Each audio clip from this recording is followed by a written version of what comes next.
નમસ્કાર, ન્યૂઝરૂમ લાઈવમાં આપનું સ્વાગત છે। સમાચારો સાથે હું છું આપની સાથે વિકાસ મકવાણા। બુલેટિનની શરૂઆત કરીએ તો રાજ્યમાં છેલ્લા ઘણા સમયથી સ્વર્ણિમ સંકુલ 1માં બદલીનો દોર, ફેરબદલનો દોર યથાવત છે, ત્યારે ફરી એકવાર આઈએફએસ કેડરમાં મોટા ફેરફાર થયા છે। ગુજરાતમાં આઈએફએસ કેડરમાં ફેરફાર થયા છે, જેમાં અધિકારીઓની બદલી બઢતીનો ચાર્જ ઓર્ડર જાહેર કરવામાં આવ્યું। 2 આઈએફએસ અધિકારીઓની બદલી થઈ છે, સાથે સાથે 5 એવા આઈએફએસ અધિકારીઓ જેમને બઢતી આપવામાં આવી, સાથે એક એવા આઈએફએસ અધિકારી છે જેમને વધારાનો ચાર્જ પણ સોંપવામાં આવ્યો છે। તો ગુજરાતમાં હવે આ વખતે આઈએફએસ કેડરમાં પણ મોટા ફેરફાર કરવામાં આવ્યા છે। તેમની બદલી અને બઢતીનો ચાર્જ આપવામાં આવ્યો છે, તેનો ઓર્ડર જાહેર થઈ ચૂક્યો છે।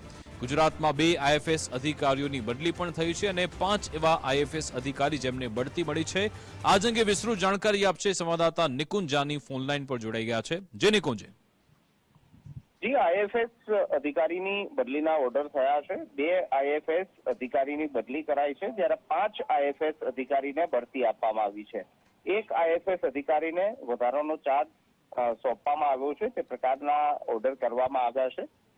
ફોરેસ્ટ એન્ડ એન્વાયરમેન્ટ ડિપાર્ટમેન્ટ એટલે કે વન પર્યાવરણ વિભાગ તરફથી આ મહત્વના ઓર્ડર થયા છે। બિલકુલ, આભાર તમામ જાણકારી આપવા બદલ।